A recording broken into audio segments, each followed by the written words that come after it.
가운데 예배 드리러 나오셔서 하나님께서 기뻐하실 줄 믿습니다. 지금 다 같이 준비된 마음으로 하나님 앞에 주일 난예배 올리겠습니다. 다 같이 일어서 주시기 바랍니다. 머리 숙여서 묵상 기도 드리겠습니다.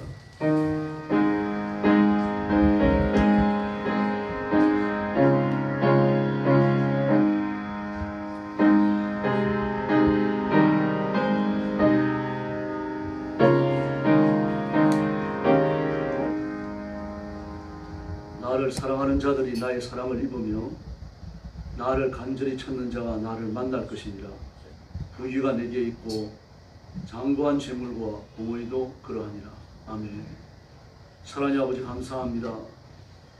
죄와 허물로 죽은 저희를 복음으로 불러 그리스도의 보혈로 깨끗게 하시고 하나님의 거룩한 자녀를 삼으시고 영생을 얻게 하셨으니 감사합니다. 우리가 육신을 가졌으나 딴 이에게 골몰하는 것이 아니고 하나님의 일을 하는 하나님의 종들이 되게 해주셨으니 감사합니다. 오늘 아침도 하나님 앞에 영광과 찬양을 돌립니다. 머리 숙인 성도들, 부득이하여 영상으로 예배에 참여하는 성도들 다 기억하시고 하늘문을 활짝 여시고 복을 내려 주시옵소서. 능력과 권능으로 임하여 주시고 하나님의 권세 있는 손길로 온 성도들을 만지시고 사로잡아 주시옵소서. 학대받는다는 중국과 전쟁터와 온 세계에서 복음 전하며 주님의 재림을 기다리는 신실한 선교사님들과 주의 종들과 그 가정을 기억하시고 눈동자처럼 지키시고 오늘 주일 아침에도 한없는 복을 허락하여 주시옵소서. 주의 성령께서 이 자리에 임하여 주시고 저와 성도들의 심령을 사로잡으시고 하나님의 영광 받으시는 거룩한 시간이 되게 하여 주옵소서. 예수님의 이름으로 간절히 기도 올리옵나이다. 아멘. 찬송가 104장 부르겠습니다.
성시교도하겠습니다. 12호편 주부에 있습니다. 할렐루야. 그 성소에서 하나님을 찬양하며 그 권능의 궁창에서 그를 찬양할지어다. 그의 만나신 공동을 인하여 찬양하며 그의 주님이 담대하심을 찬양할지어다. 나팔 소리로 찬양하며 비파와 수금으로 찬양할지어다. 소치며 춤추어 찬양하며 나팔과 궁소로 찬양할지어다. 큰 소리 나는 재금으로 찬양하며 높은 소리 나는 재금으로 찬양할지어다. 호흡에 있는 자마다 여호와를 찬양하라. 할렐루야. 머리 숙여서 신앙 고백하겠습니다. 나는 전능하신 아버지 하나님 천지의 창조주를 믿습니다. 나는 그의 유일하신 아들 우리 주 예수 그리스도를 믿습니다. 그는 성령으로 잉태되어 동정녀 마리아에게서 나시고 본디오 빌라도에게 고난을 받아 십자가에 못 박혀 죽으시고 장사된 지 사흘 만에 죽은 자 가운데서 다시 살아나셨으며 하늘에 오르시어 전능하신 아버지 하나님 우편에 앉아 계시다가 거기로부터 살아있는 자와 죽은 자를 심판하러 오십니다. 나는 성령을 믿으며 거룩한 공교회와 성도의 교제와 죄를 용서받는 것과 몸의 부활과 영생을 믿습니다. 아멘. 자리에 앉으셔서 305장 찬송 드리겠습니다.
김용찬 장로님 나오셔서 기도해 주시겠습니다.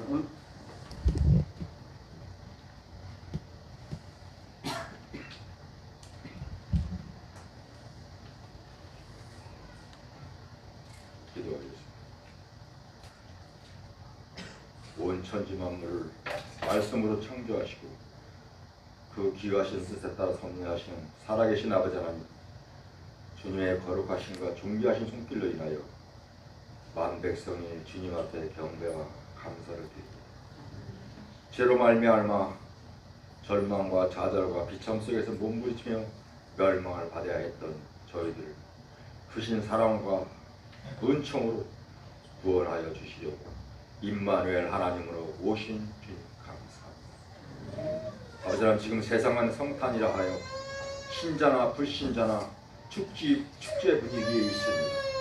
그런데 아버지 하나님, 저희의 죄를 지시기 위하여 내려오시는 성자 하나님, 독생자 예수 그리스도를 죄 가운데로 보내시는 성부 하나님의 그 마음을 한방 헤아려 볼만도 합니다. 참담한 그 심령을 아버지 하나님 용서하여 주시옵소서. 저희들의 죄를 용서하여 주시옵소서. 하나님의 백성으로 삼아 주셔서 기쁨과 환희의 삶을 살도록 인도해 주신 주님, 그 주님의 귀한 은혜를 이 시간 저희들 진심으로 감사를 드립니다. 지난 주간도 저희를 지켜주셔서 은혜와 사랑 안에 거하게 하시고 오늘 또한 거룩한 성회를 허락하여 주셔서 이 추운 날씨에도 원근 각지에서 아버지께 나와 예배드리며 신령한 교제를 통해 주님과 만날 수 있게 인도하여 주시니 감사를 드립니다. 이렇게 주님께서는 저희에게 각별한 은혜와 사랑 속에 배려해 주셨지만 저희는 주님의 귀한 사랑을 깊이 깨달지 못하고 오히려 주님을 거역하는 못난 죄인들입니다.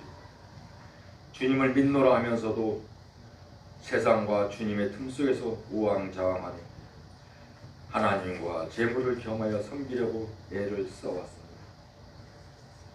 주님의 구속의 은혜보다 하나님과의 신령한 사귐보다 오히려 물질이 풍성함에 더 마음을 쓰고 세상과 적당히 타협하며 이날까지 지내왔습니다.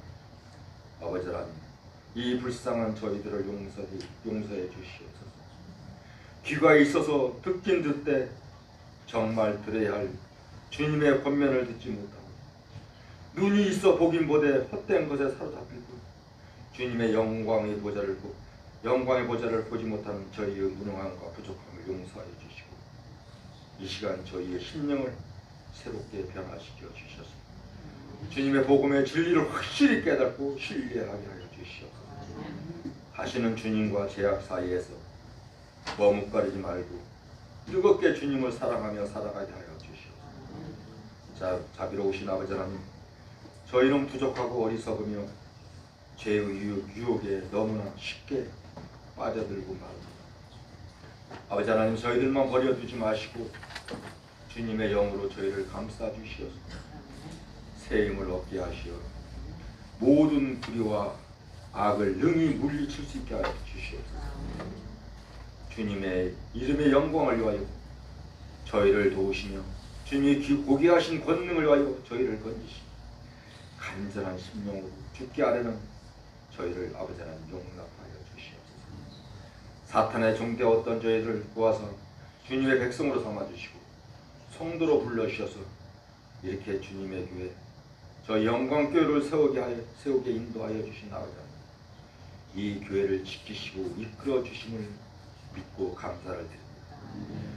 주님께서 친히 주님의 영으로 세워주신 귀한 제단이오니 이 교회가 주님의 몸으로서의 합당한 교회로 꿋꿋이 설 수 있게 인도하여 주시옵소서.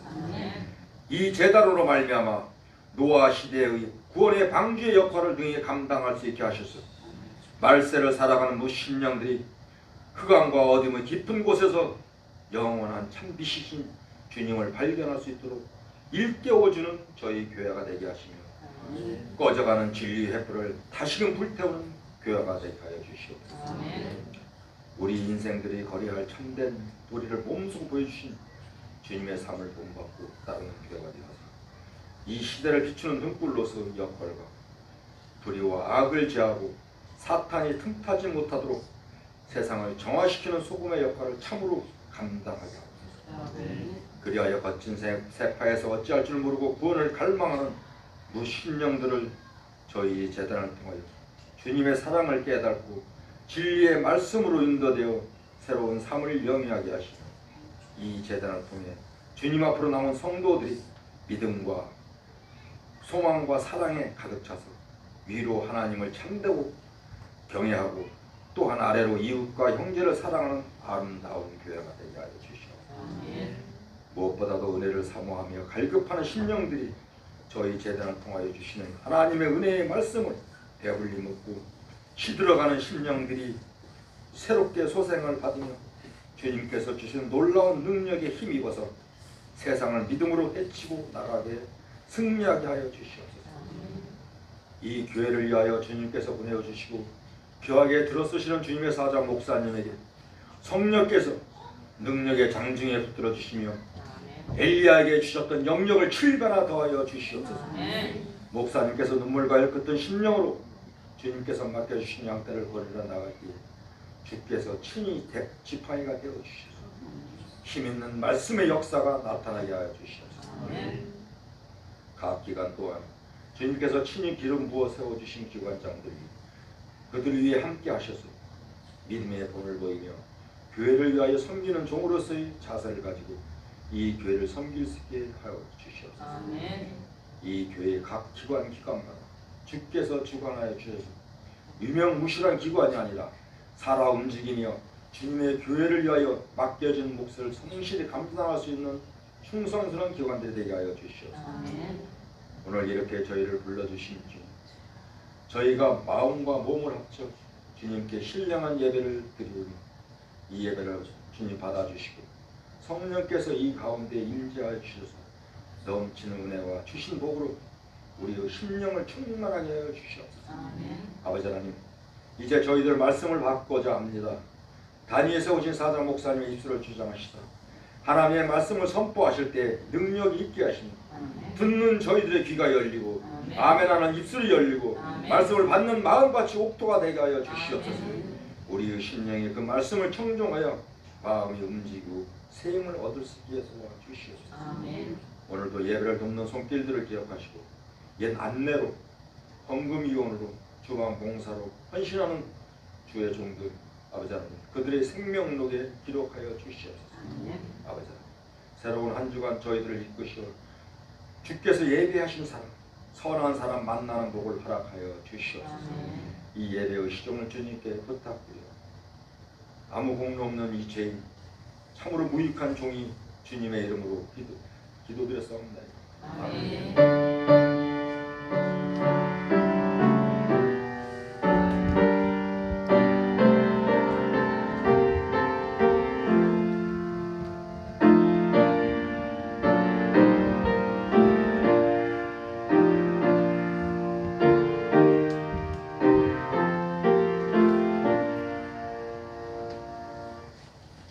하나님 말씀 공독하겠습니다. 이사야 7장 1절부터 15절까지입니다.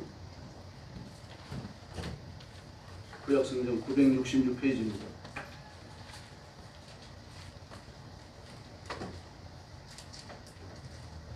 제가 17절까지 읽고 18절부터 교도하겠습니다. 우리 성도들께서 18절을 읽어주시기 바랍니다. 1절부터 제가 먼저 공독합니다. 우시아의 손자의 요담의 아들인 유다의 아하스 왕 때에 아람의 르신 왕과 르말라의 아들 이스라엘의 베가 왕이 올라와서 예루살렘을 쳤으나 능히 이기지 못하니라. 어떤 사람이 다윗의 집에 알려 이르되 아람이 에브라임과 동맹하였다 하였으므로 왕의 마음이 그의 백성의 마음이 숲이 바람에 흔들림과 같이 흔들렸더라. 그때 여호와께서 이사야에게 이르시되 너는 네 아들 스알랴수건 윗노 수덕과 세탁자의 밭 큰 길에 나가서 아하스를 만나 그에게 이르기를 너는 상감에 조용하라. 르신과 아람과 르말라의 아들은 심히 노할지라도 이들은 연기나는 두 부짓개이니 그릇트기에 불과하니 두려워하지 말며 낙심하지 말라.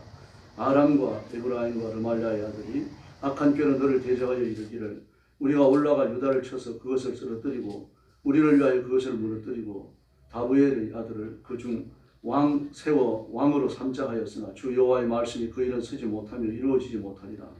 대자 아람의 머리는 다메섹이요 다메섹의 머리는 르신이며 65년 내에 에브라임이 패망하여 다시는 나라를 이루지 못할 것이며 에브라임의 머리는 사마리아요 사마리아의 머리는 르말라의 아들이니라. 만일 너희가 굳게 믿지 아니하면 너희는 굳게 서지 못하리라 하시니라. 여호와께서 또 아하스에게 말씀하여 이르시되 너는 내 하나님 여호와께 한 징조를 구하되 깊은 곳에서든지 높은 데에서든지 구하라 하시니 아하스가 이르되 나는 구하지 아니하겠나이다. 나는 여호와를 시험하지 아니하겠나이다 한지라. 이사야가 이르되 다윗의 집이 원하건대 들을지어다. 너희가 사람을 괴롭히고서 그것을 작은 일로 여겨 또 나의 하나님을 괴롭히려 하느냐. 그러므로 주께서 친히 징조를 너희에게 주실 것이라. 보라 처녀가 잉태하여 아들을 낳을 것이요 그의 이름을 임마누엘이라 하리라. 그가 악을 버리며 선을 택할 줄 알 때에 가되면 엉긴 젖과 때가 되면 엉긴 젖과 꿀을 먹을 것이라. 대저 이 아이가 악을 버리며 선을 택할 줄 알기 전에 내가 미워하는 두 왕의 땅이 황폐하게 되리라. 여호와께서 에브라임이 유다를 떠날 때부터 당하여 보지 못한 날을 너와 내 백성과 내 아버지의 집에 임하게 하시리니 곧 아수르 왕이 오는 날이니라. 그날에는 여호와께서 애굽 하수에서 먼 곳에 파리와 아수르 땅에 벌을 부르시리니 다 와서 거친 골짜기와 바위 틈과 가시나무 울타리와 모든 초장에 앉으리라. 그날에는 주께서 하수 저쪽에서 세세에 온 사도 곧 아수르 왕으로 내 백성의 머리털과 발털을 드실 것이요 수염도 깎으시리라. 그날에는 한 사람이 한 어린 암수와 두 양을 기르리니 그것들이 내는 젖이 많으므로 엉킨 젖을 먹을 것이라. 그 땅 가운데에 남아있는 자는 엉킨 젖과 꿀을 먹으리라. 그날에는 1000그루의 은천개의 가치가 있는 포도나무가 있던 곳마다 진레와 가시가 날 것이라. 온 땅에 찔레와 가시가 있으므로 화살과 활을 가지고 그리로 갈 것이요. 25절 같이 공독합니다. 보석으로 갈던 모든 산에서 진레와 가시 때문에 두려워서 그리로 가지 못할 것이요. 그 땅은 소를 풀어놓으며 양이 바르는 곳이 되리라. 아멘. 우리 설교 제목은 구원의 징조입니다. 오늘 14절에서 우리가 잘 아는 말씀을 예언하셨죠. 처녀가 잉태하여 아들을 낳을 것이요 그의 이름을 임마누엘이라 하리라. 이 말씀을 주시는 삶의 정황을 오늘 살펴보도록 하겠습니다. 유다의 아하스 왕 때에 아람이 러시아 왕과 북왕국 이스라엘 배가 왕이 연합군을 이끌고 쳐들어왔어요. 2절에 보면은 그 백성들과 아하스 왕의 마음이 숲이 바람에 흔들리는 것처럼 흔들렸다고 합니다. 민족이 풍전등화와 같은 위기에 직면한 거죠. 나를 빼앗기게 생겼다라고 생각을 한 겁니다. 이제 우리는 더 이상 구원의 여만이 없다. 그런 생각하고 두려움에 떨고 있어요. 그때 하나님의 신탁이 이사야 선지자에게 임합니다. 너는 네 아들 스갈야숲을 데리고 윗모 수도가 세탁자의 밭 큰 길에 나가서 아하스를 만나. 아하스가 언제 어디로 올 것인지 하나님 알고 계셨던 거죠. 여기 윗모 수도끝 세탁자의 밭 큰 길 그렇게 말합니다. 윗모 수도끝 세탁자의 밭. 히스기야 왕 때 아람이 쳐들어오죠. 그 쳐들어온 아람은 예루살렘을 포위하고 3년 반을 지냅니다. 그래서 백성들은 예루살렘 안에서 참혹한 일이 벌어지죠. 소유를 받아 마시고 자기 자녀를 잡아먹는 그런 일이 벌어집니다. 그리고 나서 하나님께서 은혜를 주셔서 18만 5천 명 그 아람의 군대가 전부 죽어서 시체가 되어지고 이스라엘이 구원을 받습니다. 그리고 나서 히스기야가 첫 번째로 하는 일이 외부의 물을 성 안으로 끌어들이는 수로를 만드는 것이었습니다. 이 히스기야 수로입니다. 지금도 있다고 합니다. 이 물을 실로암 못에서 예루살렘 안으로 끌어들이는 것이었습니다. 그래서 이제 성 안에서는 수로를 통해서 오는 이 수도물을 받아 마시도록 그렇게 한 거죠. 그 수도가 시작되는 곳이니까 실로암 못이 되는 거죠. 그리고 그 당시 실로암 못에는 예루살렘에서 나오는 세탁거리를 세탁하는 전문 세탁가들이 있었습니다. 이 사람들은 뭐 일상에 옷들을 빠는 게 아니라 주로 부피가 큰 걸 빨았어요. 천막 같은 거. 이런 걸 빨아가지고 이제 세공을 받으며 살아왔는데, 그러나 뭐 그걸 갖다 맡기는 사람들이 그렇게 많지 않으니까 먹고 살기 힘들었어요. 그래서 그 부근에 붙여놓는 밭이 있었습니다. 그래서 이 말씀이 기록되는 겁니다. 윗못 수도끝, 수도가 시작되는 그 실로암 못을 말하죠. 실로암 못 옆에 세탁자의 밭이 있고 그 밭에 큰 길이 있어가지고 예루살렘으로 들어가는 길인데, 그 길로 아하스가 언제쯤 나오니까 거기 가서 기다리고 있다가 아하스를 만나라는 얘기입니다. 하나님의 말씀이 아주 구체적이죠. 근데 외치라는 겁니다. 말씀을 전하라는 얘기죠. 조용하라. 아람의 러시아 왕과 이스라엘 베가 왕은 연기나는 부족갱이고 거루튀기에 불과하다. 두 연합군이 가냐 보이지만 공정은 무산되고 망한다는 얘기. 65년 이내에 아람과 이스라엘이 망한다라고 말합니다. 이 말씀대로. 근데 망하지 않은 사람이 누굽니까? 아수르죠. 아수르의 삭도를 빌려가가지고 그들의 머리털과 수염을 다 깎아버릴 거라고 말씀하셨잖아요. 아수르가 멸망시키는 겁니다. 그럼 아수르의 그 전쟁이 언제 시작됩니까? BC 722년에서 669년까지 약 한 50여 년에 걸쳐가지고 세계 재패전쟁이 일어나요. 그 당시 아수르는 세계 최고의 제국이었습니다. 아시리아 제국이요. 역사에서도 유명하죠. 바로 이 전쟁 때에 아람도 망하고 북왕국 이스라엘도 망합니다. 그리고 아시리아는 역사에 기록된 대로 아주 전쟁을 좋아하는 민족입니다. 종횡무진으로 말을 달리고 화살을 쏘고 사람들을 죽이고, 성경에도 나옵니다만 어린 아이를 반석에 맺히고 아이 가진 부녀들이 배를 갈랐습니다. 참혹한 상황이었어요. 그리고 아수르 군대가 지나가는 곳마다 아주 막 지원이 펼쳐졌습니다. 북왕국 이스라엘이 그렇게 망하잖아요. 그리고 아수르 왕이 대단히 대대로 머리가 좋은 사람들입니다. 천재들이에요. 일단 침략을 하면은 민족 자체를 와해시켜버립니다. 민족을 그냥 두면 혈통이 유대해질 거 아닙니까? 그런 민족 속에 살아있거든요. 그래서 이 민족을 아수르가 점령한 여러 나라를 흩어버려요. 그리고 아수르 언어를 강제로 사용하게 만듭니다. 그리고 아수르 사람들을 그 점령한 국가의 수도로 이주를 시켜가지고 중요한 행정과 모든 정치 체계를 장악하게 만들고, 그리고 현지 사람들과 결혼을 하게 합니다. 이래서 민족 전체를 말살시켜버려요. 그래서 북왕국 이스라엘은요, 사마리아 사람에게 불리웠죠. 그게 부끄러워했던 겁니다. 걔보다 못한 취급을 받았어요. 그런 역사 때문에요. 그렇게 망할 거라는 얘기입니다. 엄청난 얘기를 하신 거 아닙니까, 지금요? 그리고 이것이 65년 이후에 이루어질 것입니까? 아하스가 믿지 못하고 있는 거죠. 하나님을 믿는 것보다 지금 신흥 왕국을 아주 강하게 부상하고 있는 아수를 믿는 게 더 확실해 보인다는 얘기입니다. 그래서 하나님께서 말씀하십니다. 내가 반드시 이루는 이 구원을 아하스가 못 믿는 것 같다. 그리고 그를 설득하기 위해서 표적을 주겠다고 얘기하라는 얘기입니다. 표적을 구하라는 얘기입니다. 이 표적은 표시를 위한 기적을 말해요. 어떤 메시지를 가진 기적입니다. 그냥 기적이 아니고 뭐 병자가 낫고 하늘에서 불이 떨어지는 단순한 기적이 아니라 메시지를 갖고 있는 겁니다. 예. 기도를 생각하시면 됩니다. 기도원이 연합군이 쳐들어왔을 때 별 볼 일 없는 범부였어요. 평범한 사람이었습니다. 그 전쟁이 일어났다는 소리를 듣고서 그때가 추수 때였잖아요. 오직 했으면 포도즙 짜는 틀 속에 들어앉아가지고 나다를 훑고 있었겠습니까? 타작했다고 되어 있는데 그 타작이 아니고 포도즙 짜는 틀 속에 들어앉아가지고 보면을 빼앗아가지고 갈까봐요. 나다를 훑고 있었어요. 근데 여호와의 사자가 그를 찾아가잖아요. 찾아가서 뭐라 그럽니까? 아주 큰 용사여가 그렇게 부릅니다. 뜨거운 얘기죠. 뭐 그래가지고 온결결에 그냥 이스라엘 백성을 이끄는 장군이 됐습니다.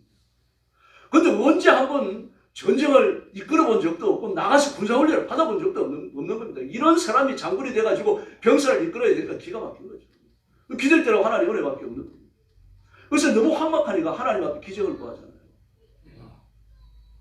하나님, 저희가 연합군을 이긴다는 게 확실하다면 오늘 밤에 양털에만 이슬이 내리게 해주십시오. 표적입니다. 기적이잖아요. 이슬이 내리는데 어떻게 양털에만 내릴 수 있겠습니까? 근데 그 밤에 양털에만 이슬이 내렸어요. 근데 한 번 봐도 안 됩니다. 또 구합니다. 양털에만 이슬이 내리지 아니하고 주변에만 내리게 해주십시오. 이제 그대로 됐어요. 마음에 확신을 얻는 거예요. 그래도 확신이 채워지지 않잖아요. 그게 표적입니다. 그러니까 표시, 메시지를 가지고 있는 기적이죠. 가인도 표적을 구했잖아요. 하나님께서 표적을 구해라. 내가 표적을 주겠다. 그랬더니 아하스가 말을 묘하게 바꿉니다. 뭐라고 말합니까? 나는 구하지 아니하겠나이다. 나는 여호와를 시험하지 아니하겠나이다. 이런 사람이 정말 어려워요. 신앙을 세워가지고 악을 행하는 겁니다. 믿음의 원리를 붙잡고 육신의 정욕을 따라가는 거예요. 하나님께서 구하라 그러면 구하면 되는 거죠. 하늘에서 벼락이 7번 떨어지게 해주십시오. 그것도 연합군에게. 뭐 이런 걸 구하든지 그러면 될 거 아닙니까? 근데 아주 뭐라고 말할까? 신앙이 굉장한 사람처럼 저는 구하여 하나님을 시험하지 않겠습니다. 아주 오만합니다. 그래서 하나님께서 교만함을 아시고 하나님 스스로 표적을 제안하십니다. 보라, 처녀가 잉태하여 아들을 낳을 것이요 그 이름을 임마누엘이라 하리라. 할렐루야. 하나님이 그 백성과 함께 계시겠다. 그게 임마누엘입니다. 그래서 하나님께서는 자신의 언약의 신실성을 인치기 위해 가지고 스스로 표적을 주셨잖아요. 그래서 이 메시아가 처녀의 몸을 통해서 이 땅 위에 오시게 되는 겁니다.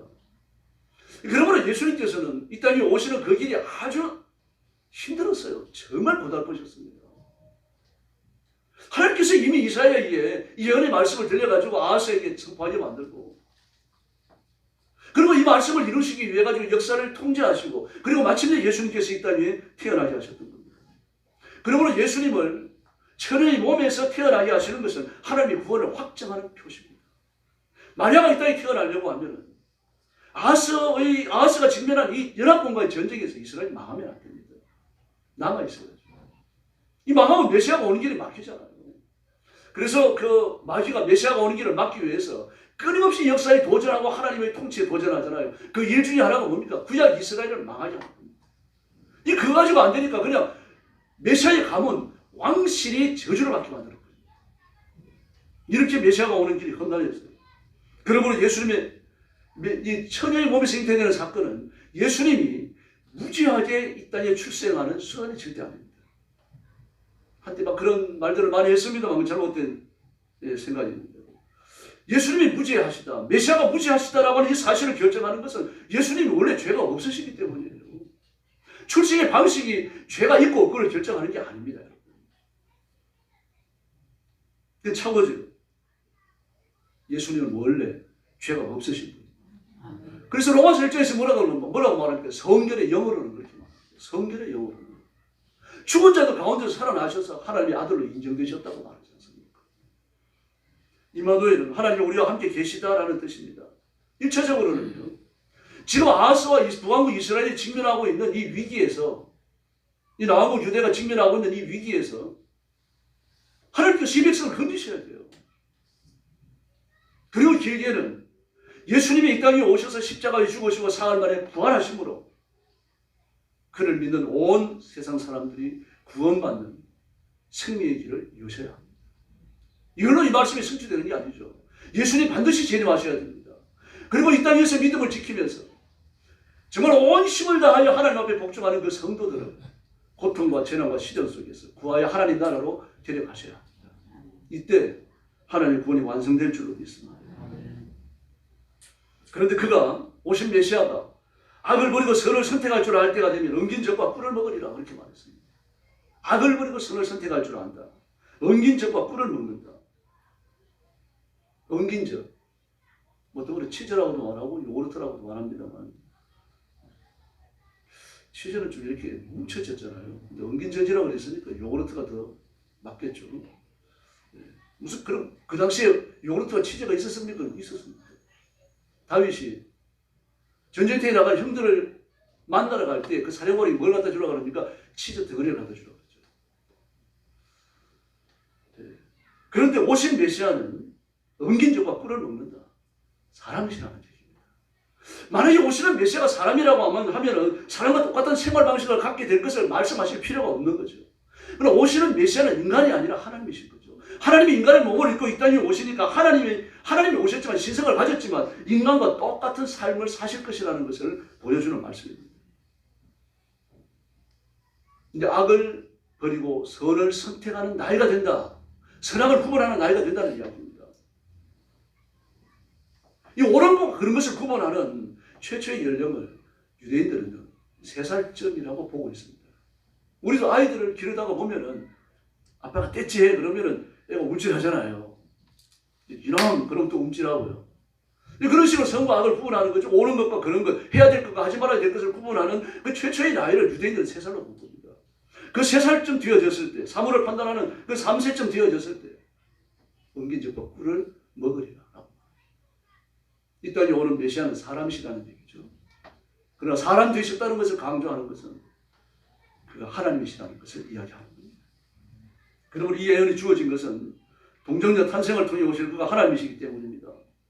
오시는 메시아가 인간이라면 구태여 인간의 생활 방식을 강조할 일도 없는 거죠.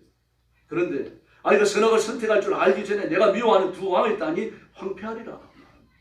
아이가 자라나서 선악을 구별할 나이가 되기 전에 미워하는 두 나라 아람과 북왕국 이스라엘이 망합니다. 아까 말씀드렸던 것처럼 50여 년에 걸친 아수르의 세계 제패 전쟁에서 완전히 망해버립니다. 장차 아수르가 유대를 점령할 것이고 북왕국만 아니라 남왕국 유대까지 점령할 것이고 이 전쟁은 이스라엘 왕국의 분열 이후 유대가 겪어보지 못한 참혹한 전투가 됩니다. 이 전투에 대해서 열왕기하 15장 29절에서 이렇게 말합니다. 이스라엘 왕 베가 때에 아수르 왕 디글라 빌레셋이 와서 이온과 아벨멧 마가야와 야노아와 게데스와 하솔과 길르앗과 갈릴리와 납달리 온 땅을 점령하고 그 백성을 사로잡아 아수르로 옮겼더라. 전쟁이 일어났죠. 그 당시 전쟁이 일어나면요. 유대인들만 그런 게 아니라 근동 지역의 사람들이 다 그랬습니다만 바위 틈에 피했어요. 피할 데가 없기 때문에요. 그 바위는 주로 계곡에 있었고 야트마간 산에도 있었어요. 이 중동 지역의 계곡은 우리가 알고 있는 한국의 계곡과 다릅니다. 한국의 계곡은 산과 산 사이에 깊은 골짜기잖아요. 그런데 유대인들의 계곡은 그렇지 않습니다. 중동 지역의 계곡은 그냥 이렇게 넓게 퍼져 있는 광야예요. 광야인데 갑자기 땅이 꺼져버립니다. V자로. 꺼지면서 깊숙이 내려가 버려요. 그게 골짜기입니다. 그게 산 비탈에 면해가지고 동굴들이 파여져 있고 바위가 있고 있는데 그런 것도 피했습니다. 그런데 이 아람 사람들이 그 전쟁이 얼마나 능하고 지독했는가 하면 그 골짜기를 전부 수색을 해가지고 굴 속에 숨어 있는 사람, 바위 틈에 숨어 있는 사람들 다 잡아서 사로잡거나 죽였던 겁니다. 이잡다시 깡거리예요. 그래서 아수르 군대가 지나가고 나면 남는 게 별로 없었습니다. 얼마나 황폐했는가 하면요. 먹고 살기가 힘들고 짐승을 낳아가지고서 이 먹일 풀이 없을 정도로 불까지 질러버립니다. 아주 황박한 일이 벌어지는 거죠. 온 땅을 황폐하게 되고 경쟁이나 목수까지 불가능한 정도로 그렇게 만들어버렸어요. 그런데 그렇게 흉측해 보이던 아람의 러시아와 북왕국 이스라엘 배가 연합군요. 아수르의 전쟁 때 속수무책으로 무너지고 점령당하고 합니다. 디그라필레셋은 아수르 왕입니다. 디그라필레셋은 아람을 침략합니다. 열왕기하 16장 9절입니다. 아수르 왕이 그 청을 듣고 올라와서 다메섹은 아람의 수도입니다. 다메섹을 쳐서 점령하여 그 백성을 사로잡고 기르로 옮기고 또 러신을 죽였더라. 어떻습니까? 또 열왕기하 19장 9절을 보면요. 아수르 왕이었던 살마네셀 호세는 북왕국 이스라엘을 침략합니다. 호세아 제9년에 아수르 왕이 사마리아를 점령하고 이스라엘 사람을 사로잡아 아수르를 끌어가 고산 강가에 있는 할라와 하볼과 메대 사람을 여러 고을에 두었더라. 여러분, 하나님은 살아계시며 역사의 주인이신 줄로 믿습니다. 그러므로 우리가 그 앞에 피할 수 있는 행동은 하나님을 경배하는 것이며 두려워하는 것이며 하나님 앞에 엎드리는 것입니다. 하나님 자신의 계획과 통치에 따라가고 인간의 역사가 결정되는 겁니다. 그러면 우리가 하나님 앞에 잔머리를 굴리면 안 됩니다. 야고보서에 우리의 삶과 직결되는 교훈을 주고 있죠. 내가 내일 어느 도시에 가서 장사를 하느냐, 저 도시에 가서 이문을 남기네, 이렇게 말하는 사람들이 있느냐? 그러면서 뭐라고 말합니까? 너의 생명이 한계다. 사람의 생명은 풀의 꽃과 같다. 인간의 계획은 아무것도 아닙니다. 자본주의도 아닙니다. 우리가 계획을 세울지라도 우리가 온 힘을 다해가지고 뭘 하고자 노력할지라도 하나님께서 허락지 아니하시면 그 결과에 도달을 못합니다.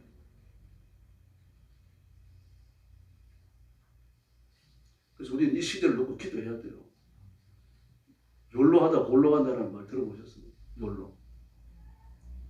욜로라는 말은 20, 30대 사람들이, 청년들이요. 취직하기가 힘들죠. 정말 어렵습니다. 청년들 중에서요. 어떤 사람들은 그러더라고요. 한 30% 이상이 부모와 같이 살고 있다고 해요. 제가 볼 때 더 되는 것 같기도 해요. 부모와 같이 산다는 이야기는 부모한테 얻어먹고 산다는 이야기인데 용돈 받아보세요. 이 정도로 취직하기 힘듭니다. 취직을 해도 월급이 얼마 안 되니까 이 돈을 모아가지고 언제 집을 사고 차를 사고 언제 이 돈을 가지고 장가를 가가지고 자녀를 낳고 이런 계획, 미래에 대한 계획을 못 세우는 거예요. 버는 대로 다 먹어치우는 거예요. 여행 가고 돈 모아갖고 다 써버리는 겁니다. 이 욜로입니다. 이렇게 살다가 골로 간다는 얘기입니다. 그래서 장래에 대한 계획을 세워야 되는 거죠. 하나님 은혜를 구해야 됩니다. 지금 청년들이 정신을 차려가지고 열심히 아기를 낳는다고 하더라도 수십 년 이후에는 인구가 불어나기 시작할 겁니다. 그런 걸 하나님 은혜를 구해야 돼요. 이렇게 나가다가 나갑니다. 지금 살아있다고 장담할 일은 아니라는 거예요. 하나님 우리를 이 길로 끌어오셨다면 이 길에서 나아갈 길도 하나님 예비하신 것을 믿습니다. 하나님 역사의 주인이시기 때문에.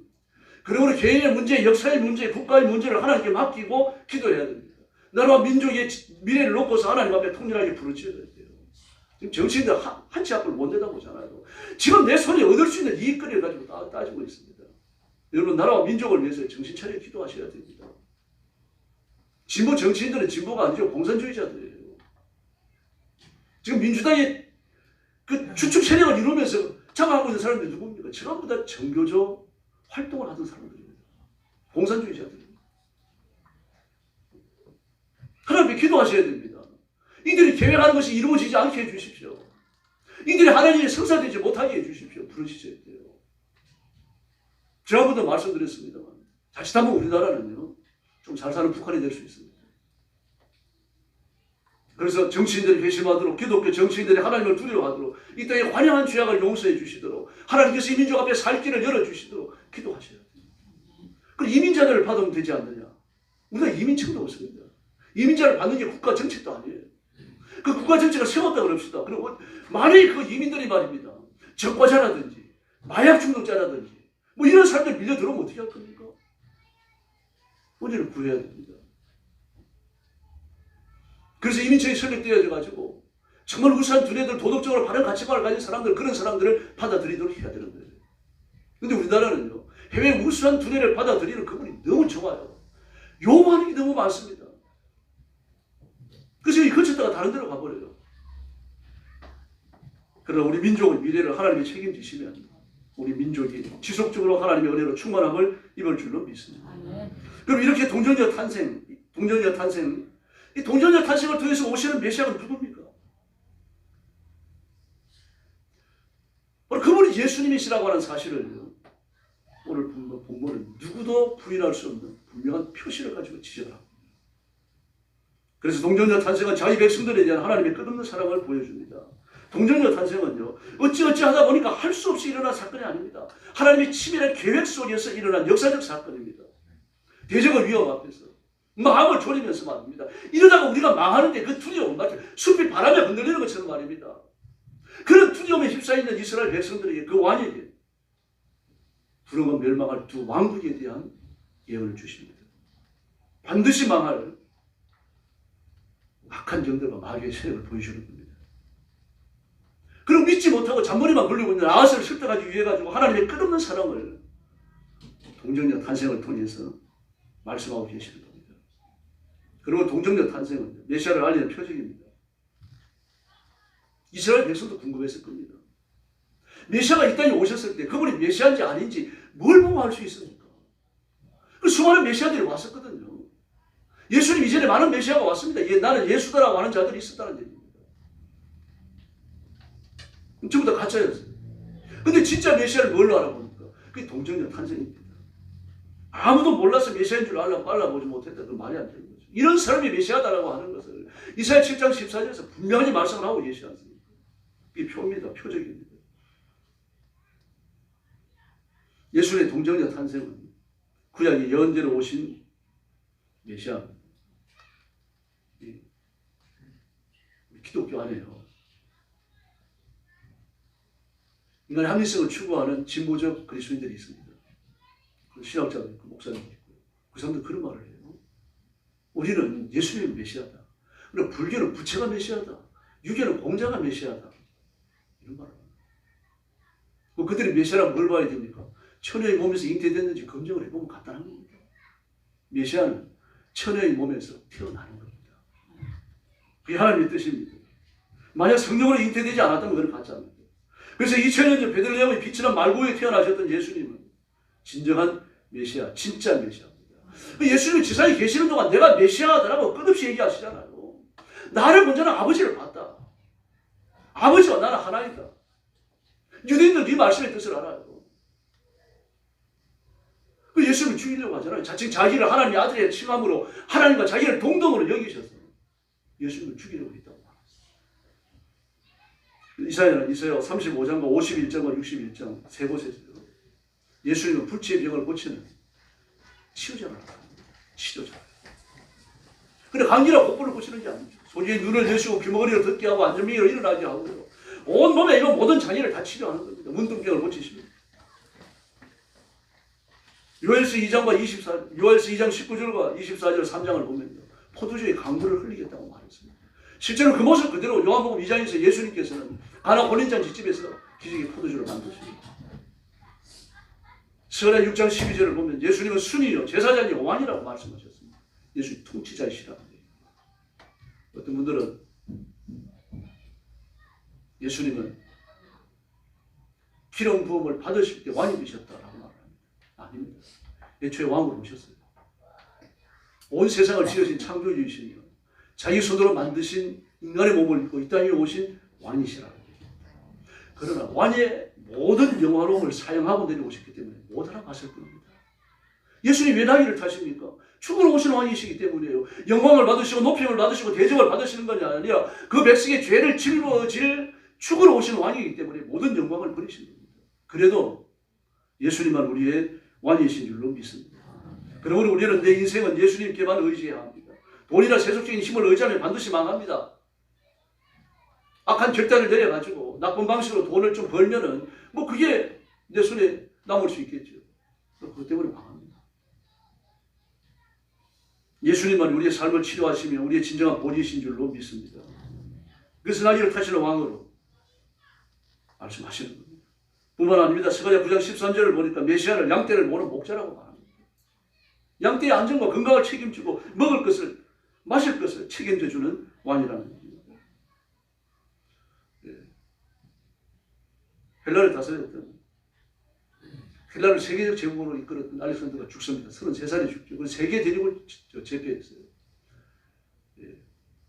유럽과 그리고 인도와 그리고 아프리카입니다. 지금도 이런 정복을 한 왕은 없습니다. 알렉산더 이후로.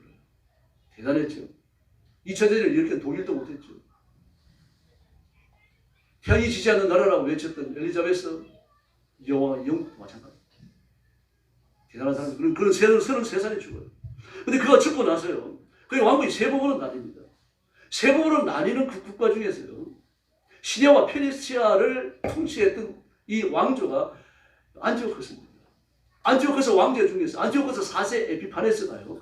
구약에 나타난 적그리스도의 표상입니다. 아주 잔인합니다.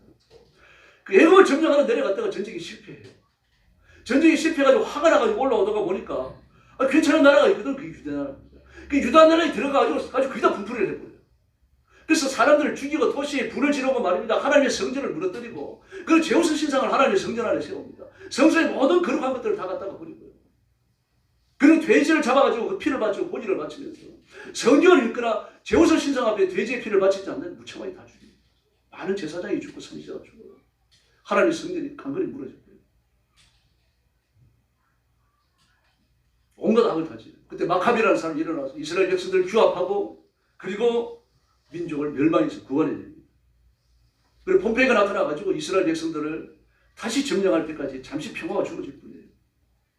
다시 말해서 바빌론 70년 포로 이후로 유대 역사에 진정한 왕은 나타난 적이 없습니다. 한 번도 없습니다. 그러나 예수님은 하나님 나라의 백성의 진정한 왕이신 줄로 믿습니다. 그분만이 왕이시며 그분만이 목자장이시며 자기 백성을 회복케 하시는 분입니다. 그러나 배척받는 왕이고 배척받는 목자이십니다. 여러분, 저와 여러분은 구원받았고 우리가 육신의 장막을 벗어날 때 천국 갈 것을 믿습니다. 거듭났고 하나님의 생명을 가졌고 하나님이 보호하시는 사람들입니다. 그러나 말씀대로 살려고 하면 그래도 배척을 받습니다. 고난의 길을 걸어가야 합니다.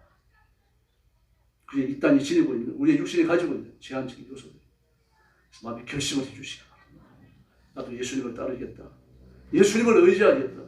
예수님만 신뢰하겠다. 예수님만 바라보며 살아가겠다. 큰 결심을 해주시고 예수님을 품고 예수님을 따르고 그리고 마침내 예수님의 장성한 분량에 도달하는 귀한 성도들이 되기를 예수님의 이름으로 축원합니다. 기도하겠습니다. 우리가 통성으로 기도하겠습니다. 2000년 이 땅에 오셨던 예수님을 기억하면서 하나님께 감사하시길 바랍니다. 그리고 예수님을 나의 진정한 왕이라고 고백하시고 그 왕 예수님 앞에 내가 가슴 깊이 굴복하며 살도록 진리의 말씀을 따라 살도록 예수님을 전하며 살도록 뜨거운 결심으로 기도해 주시기를 바랍니다. 자비하신 아버지 하나님 은혜를 감사합니다. 주일 아침에 저희들이 함께 모여 말씀을 나누고 이 땅에 오셔서 십자가에 죽으시고 부활하신 예수님의 교훈을 상고합니다. 자비하신 하나님 아버지 은총을 베풀어 주시기를 바랍니다. 이 땅에 오셔서 진정한 왕이시며 진정한 목자이시며 또 배척을 받으셨던 그 예수님을 내 왕이시며 내 진정한 통치자인 것을 고백합니다. 예수님의 은혜를 감사합니다. 십자가 은혜를 감사합니다. 부활하시고 부활의 능력을 내게 주셨으니 감사합니다. 자비하신 하나님 아버지 온 성도들을 사로잡으시고 예수님을 부인하지 말게 하시고 예수님을 따르게 하시고 예수님을 의지하게 하시고 예수님의 말씀을 붙들고 그 앞에 굴복하며 살아가도록 우리 하나님 역사하여 주옵시기를 간절히 원합니다. 어리석은 길을 선택하지 않게 하시고 정욕과 욕심을 따르지 않게 하시고 세속의 좋은 것들을 뒷전에 두게 하시며 오직 예수님만 바라보며 살아가도록 은혜 베풀어 주옵시기를 간절히 원합니다. 배척받으셨던 예수님을 기억하고 우리도 배척을 받을지라도 믿음의 길을 걷게 하시고 말씀 앞에 순종하게 하시고 예수님의 발걸음과 그 자체를 저희도 남기며 살아가도록 인도하여 주옵시기를 간절히 원합니다. 예수님께서 온 세상의 빛이 되시며 생명이 되시고 소망이 되셨도록 우리가 그 예수님을 전하며 외치며 자랑하며 살아가도록 인도하여 주시옵소서. 내게 일어난 기적을 자랑하게 하시고 내게 일어난 큰 변화를 간증하게 하시고 예수님이 어떤 분이신지 당당하게 외칠 수 있는 귀한 성도들이 되게 하여 주옵소서. 성령 충만함을 주시고 믿음의 부여함을 주시고 하나님의 권능으로 옷 입혀 주시며 하나님의 거룩한 영광스러운 도구들로 사용하여 주시옵소서. 자비로우신 아버지 감사합니다. 육신을 갖고 죄를 짓다가 지옥의 형벌에 떨어지는 저희들을 예수님을 이 땅에 보내주시고 십자가 위에 죽게 하심으로 우리의 죄를 대속하시고 죽음의 권세를 깨뜨리고 사흘 만에 부활하셔서 우리에게 영생을 얻게 해주신 그 은총과 축복을 진심으로 감사합니다. 구원의 길을 여신 예수님께 영광을 돌립니다. 우리를 부르셔서 자녀를 삼으시고 종으로 삼으시고 사역자로 삼으신 하나님 앞에 영광을 돌립니다. 저희들이 우리 남은 생애를 예수님께 바치며 살아가게 하여 주옵소서. 인생의 모든 기회를 예수님을 자랑하는 데 사용하게 하여 주옵시고 복음을 외치고 선교하는 데 사용하게 하여 주시옵소서. 내가 무엇을 가졌든 어떤 재능을 가졌든 오직 하나님의 영광을 위하여 쓰임받지를 원합니다. 저와 성도들을 하나님의 영화로운 도구로 사용해 주시옵소서. 내가 구원받았음을 자랑하게 하시고 예수님의 왕이심을 외치게 하시고 하나님의 큰 은혜가 온 세상에 임하고 있음을 전하게 하여 주시옵소서. 우리 성도들을 주님 앞에 맡깁니다. 성령 충만함을 주시옵소서. 믿음의 부유함을 주옵소서. 하나님의 권능을 허락해 주시옵소서. 그 이성의 삶의 복을 주셔서 가정이 하나님의 은혜로 화목하게 하시고 성령께서 운행하시며 복을 내려 주시옵소서. 자녀들이 복을 받아 믿음의 길을 걸으며 번성하며 창대하게 하시고 하나님께 쓰임받고 하나님을 영화롭게 드리는 자녀들이 되게 하여 주옵소서. 성도들 가정마다 형통함을 주시고 건강의 복을 주옵시고 하나님께 붙들려 하나님께 기쁨이 되는 종들이 되게 하여 주시옵소서. 하나님이 베푸신 크신 은혜를 감사하오며 예수님의 이름으로 기도 올리옵나이다. 아멘.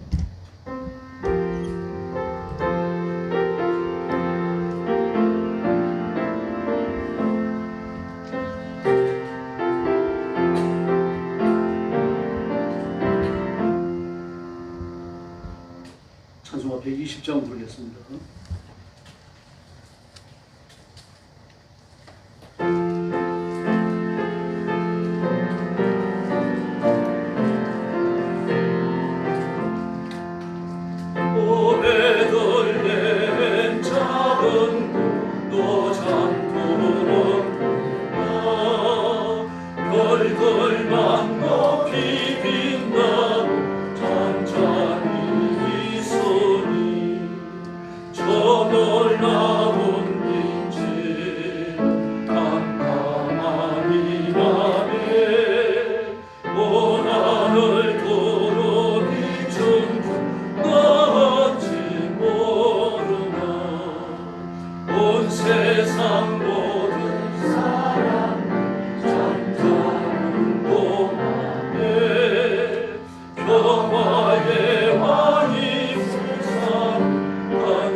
예배한 헌금 하나님께 드리겠습니다. 헌금면 나오시기 바랍니다.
자비로우신 아버지 영광을 돌립니다.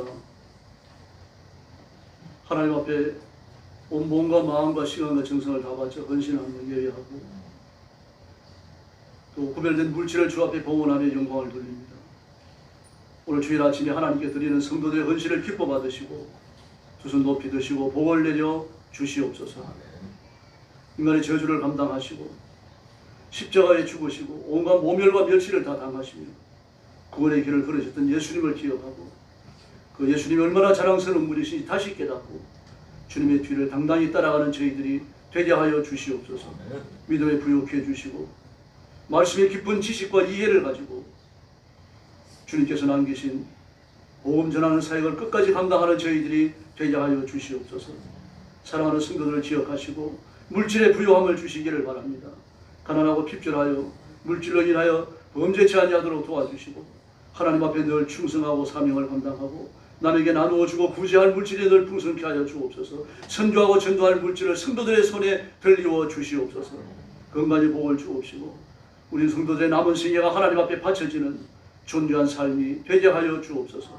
이 물질을 주께 봉헌하오며 예수님의 이름으로 간절히 기도 올리옵나이다. 아멘.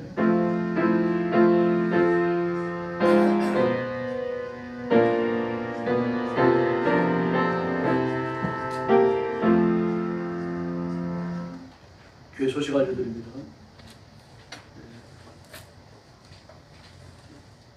세계에 흩어져서 복음 전하는 선교사님들을 위해서 특별히 기도하시고 저런 무슬림이나 또 중국 같은데 기독교 탄압이 심한 그런 지역에서 복음 전하는 선교사님들을 위해서 특별한 기도를 해주시기 바랍니다. 그리고 전쟁터에 나가 있는 선교사님들 계십니다. 그분들을 위해서 뜨겁게 부르셔 주시기 바랍니다. 그리고 이제 성탄절이 얼마 안 남았습니다. 성탄 헌금 봉투를 나누고 그랬는데 기도하며 준비하시다가 성탄절 날 오셔서 헌금하도록 그렇게 해주시기 바랍니다. 전도하고 구제하고 섬기는데 힘써서 앞장서 주시면 좋겠습니다. 오늘 오후 예배 마친 후에 예결위가 모입니다. 재정부원들하고 권사님들, 안수집사님들 다 나오시길 바랍니다. 각 기관의 기관장들도 나오시길 바랍니다. 다음 주는 난제배 후에 공동의회를 모이고 그리고 예결선 통과를 심의하고 통과시키도록 그렇게 하겠습니다. 성탄 감사예배, 송고영신 자정예배 오늘 12월 31일이 주일입니다. 그래서 난제배를 드리고 오후 예배를 드리지 않고 자정예배를 드리도록 그렇게 합니다. 그렇게 하시고 저는 이번 주 화요일 날 사형수 상담 있고 그리고 성례식 진행을 위해서 기도해 주시기 바랍니다. 이 옆에 계신 분들하고 인사 나눠 주시기 바랍니다. 감사합니다. 예결이 빠짐없이 참석해 주시고요. 그리고 사천 교육관으로 모여 주시기 바랍니다. 옥상에 거기에 좀 책상이 있으니까 일하기 좀 좋을 것 같습니다. 한 번 더 인사해 보시죠. 예수님이 자랑스러우십니까? 할렐루야. 감사합니다. 다 같이 일어나셔서 122장 1절만 부르겠습니다. 그리고 축도합니다.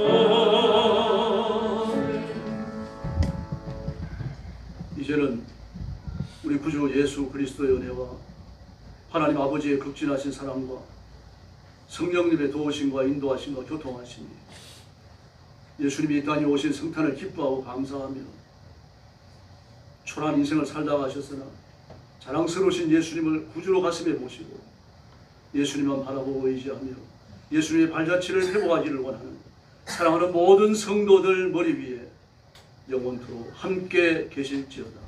아멘.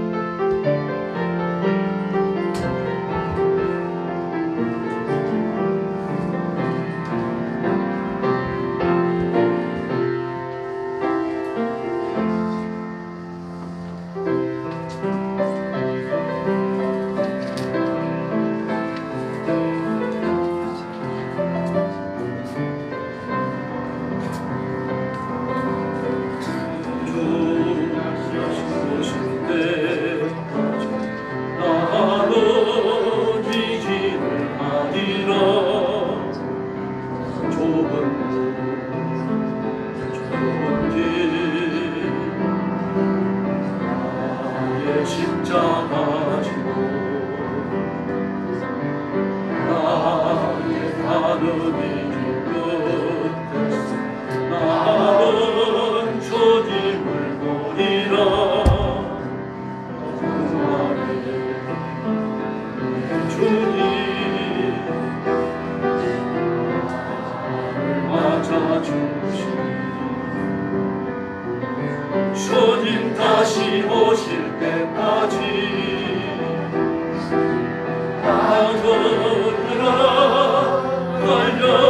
달려가리라. 주의 영광 온 땅 덮을 때 나는 노래하리. 내 사모하는 주님 온 세상 구주시라. 내 사모하는 주님 영광의 왕이시라. 할렐루야. 광고 하나만 더 하겠습니다. 선부 다 받으셨죠? 31일 주일에 이걸 다 외우시라고 6개만 외우겠습니다. 다 외우면 시간이 많이 걸리니까 지금부터 연습하시고 그때 외우도록 하겠습니다. 감사합니다.